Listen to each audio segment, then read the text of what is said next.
નમસ્કાર મિત્રો, અત્યારના સૌથી મોટા અને અગત્યના મુખ્ય સમાચારમાં વાત કરીશું. પરિક્રમા પહેલા સિંહ અને દીપડાને રૂટથી દૂર રખાશે. હાપા માર્કેટિંગ યાર્ડમાં મગફળીની રેકોર્ડ બ્રેક આવક થઈ છે. પીએમ મોદી દ્વિશતાબ્દી મહોત્સવમાં વિડીયો કોન્ફરન્સથી જોડાયા. સીએમએ ટેકાના ભાવે મગફળી ખરીદીનો પ્રારંભ કરાવ્યો. 3 થી 4 દિવસ મને ઊંઘ ના આવી તેવું હસમુખ પટેલે જણાવ્યું છે. નમો લક્ષ્મી યોજનાના ફાયદા. 2 બહેનોએ એવરેસ્ટ બેઝ કેમ્પ સર કર્યો છે. રાષ્ટ્રપતિની ચૂંટણી જીત્યા બાદ ટ્રમ્પે પુતિનને કર્યો છે ફોન. વોટ્સઅપ પર આ મેસેજ આવે તો સાવધાન રહેજો. જામનગરના ખેડૂતો લસણ વેચવા તરફ આકર્ષાયા. રામ મંદિરને બોમ્બથી ઉડાવી દેવાની ધમકી. ખાનગી નર્સિંગ કોલેજમાં થતી ગેરરીતિ મામલે રજૂઆત કરવામાં આવી છે. હવે મિત્રો સમાચારો વિસ્તારથી.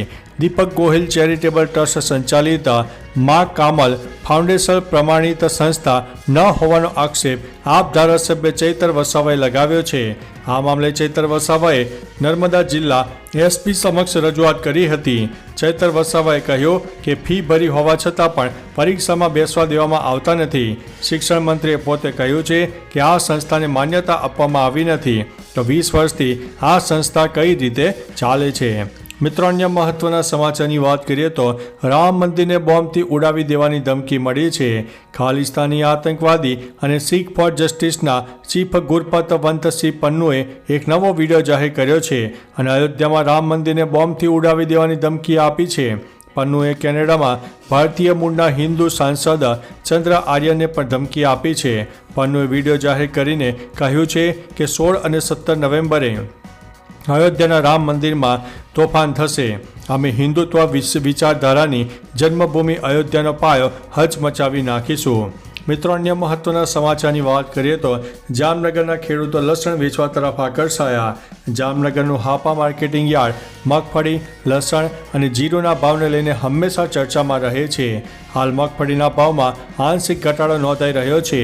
બીજી બાજુ લસણના ભાવને લઈને ખેડૂતો લસણ વેચવા તરફ આકર્ષાયા છે, જેમાં લસણના ભાવ 3500 રૂપિયાથી લઈને 6000 રૂપિયા સુધી બોલાઈ રહ્યા છે. હાલ માર્કેટયાર્ડમાં ખેડૂતોને લસણનો ભાવ છેલ્લા 3 વર્ષ બાદ વધુ મળી રહ્યો છે.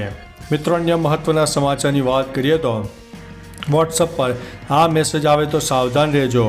અમારી અપીલ છે કે જો તમને પણ તમારી કોઈ પણ જાણીતી વ્યક્તિના નંબરથી વોટ્સઅપ પર આમંત્રણ એપીકે કરીને કોઈ ફાઇલ મોકલવામાં આવે તો તેને ઓપન કરવી નહીં. મળતી માહિતી અનુસાર જો તમે આને ઓપન કરશો તો તમારો મોબાઈલ અને વોટ્સઅપ હેક થઈ શકે છે. આ ફાઇલ તમારા નંબરનો ઉપયોગ કરીને તમારા જ કોન્ટેક્ટમાં રહેલા લોકોને મોકલાશે. તેને આને ડાઉનલોડ ન કરવી અને આવા મેસેજથી સતર્ક રહો. મિત્રો, અન્ય મહત્વના સમાચારની વાત કરીએ તો રાષ્ટ્રપતિની ચૂંટણી જીત્યા બાદ ટ્રમ્પે પુતિનને કર્યો છે ફોન. અમેરિકાની ચૂંટણી જીત્યા બાદ ડોનાલ્ડ ટ્રમ્પે રશિયન રાષ્ટ્રપતિ પુતિન સાથે વાત કરી હતી. સૂત્રોના જણાવ્યા અનુસાર બંને નેતાએ યુક્રેનની સ્થિતિ પર ચર્ચા કરી હતી. ડોનાલ્ડ ટ્રમ્પે પુતિનને યુદ્ધને આગળ ન વધારવા અપીલ કરી હતી. લોકોએ જણાવ્યું છે કે બંને નેતાએ યુક્રેનમાં શાંતિ જાળવવા અંગે વાત કરી હતી. ટ્રમ્પે પુતિનને યુક્રેન યુદ્ધને વધુ આગળ ન વધારવાની સલાહ પણ આપી છે. મિત્રો, અન્ય મહત્વના સમાચારની વાત કરીએ તો 2 બહેનોએ એવરેસ્ટ બેઝ કેમ્પ સર કર્યો છે. રાજકોટની રહેવાસી 2 બહેનોએ એવરેસ્ટ બેઝ કેમ્પ સર કર્યો છે. શિક્ષિકા માતા અને તેમની બંને પુત્રીઓ રાજકોટથી ટ્રેકિંગ કેમ્પમાં નેપાળના કાઠમંડુ પહોંચ્યા હતા, જ્યાં માતા કેરોલ ખખ્ખરે 2600 મીટર અને તેમની 13 વર્ષની પુત્રી કેરિન અને 16 વર્ષની પુત્રી જીયાના 5030 મીટર સુધી ટ્રેકિંગ કરીને પહોંચી હતી. 15 દિવસના પ્રવાસમાં 10 દિવસ તેમણે ટ્રેકિંગ કર્યું હતું. મિત્રો, અન્ય મહત્વના સમાચારની વાત કરીએ તો નમો લક્ષ્મી યોજનાના ફાયદા. નમો લક્ષ્મી યોજના દ્વારા ગુજરાતમાં ધોરણ 9 થી 12 સુધી ભણતી વિદ્યાર્થીનીઓને 4 વર્ષમાં કુલ 50,000 રૂપિયાની આર્થિક સહાય મળશે. સરકારે દર વર્ષે 10 લાખ છોકરીઓને આ યોજનાનો લાભ આપવાનો ટાર્ગેટ રાખ્યો છે. આ માટે નાણાકીય બજેટ 2024-25માં 1250 કરોડ રૂપિયાનું બજેટ ફળ્યું છે, જેમાં 9 થી 10 સુધી દર વર્ષે 10,000 રૂપિયા અને ધોરણ 11 થી 12માં દર વર્ષે 15,000 રૂપિયા અપાશે.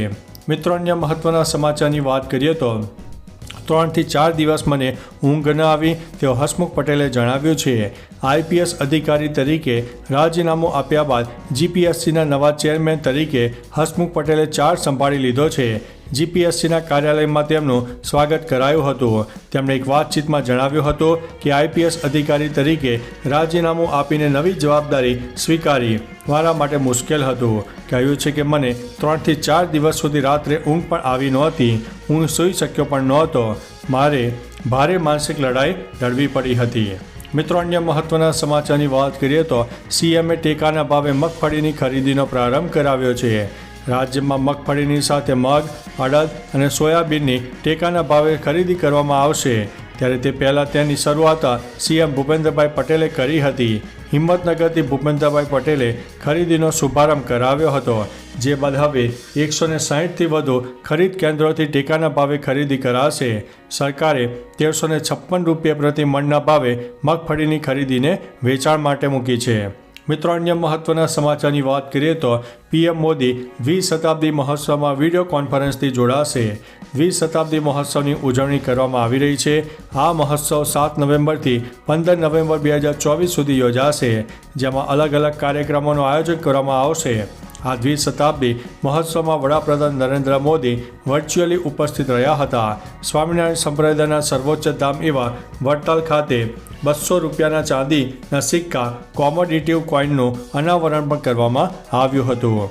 મિત્રો, અન્ય મહત્વના સમાચારની વાત કરીએ તો હાપા માર્કેટિંગ યાર્ડમાં મગફળીની રેકોર્ડ બ્રેક આવક થઈ છે. જામનગરના હાપા માર્કેટ યાર્ડમાં ખેડૂતો પોતાની મગફળી વેચવા માટે ઉમટી પડ્યા હતા.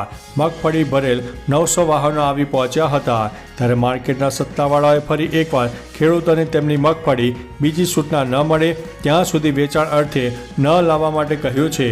તામિલનાડુના વેપારીઓ હાપા માર્કેટ યાર્ડમાંથી મગફળીની ખરીદી કરતા હોવાથી ખેડૂતોને અન્ય માર્કેટ યાર્ડ કરતાં સારા ભાવ પણ મળે છે. મિત્રો, અન્ય મહત્વના સમાચારની વાત કરીએ તો પરિક્રમા પહેલાં સિંહ અને દીપડાને રૂટથી દૂર રખાશે. લીલી પરિક્રમામાં ગુજરાત સહિત દેશભરમાંથી લાખો યાત્રિકો ઉમટી પડતા હોય છે. ત્યારે ગયા વર્ષે એક બાળકી પર દીપડાએ કરેલા હુમલાનું ઘટનાનું પુનરાવર્તન ન થાય એ માટે એક્શન પ્લાન ઘડી કાઢ્યો છે. ગિરનારમાં વસતા 56 સિંહ અને 50થી વધુ દીપડાને પરિક્રમાના રૂટથી સતત 4 દિવસ દૂર રાખવાનું કામ કરવા માટે 6 CAPF, 24 RFO અને 76 ફોરેસ્ટ સહિતના 350થી વધુ વન કર્મચારીઓ તૈનાત કરવામાં આવ્યા છે. તો ચાલો મિત્રો, ફરીથી દેશ અને દુનિયાના સુપરફાસ્ટ સમાચાર લઈને મળતા રહીશું. ત્યાં સુધી અમને રજા આપશો. નમસ્તે.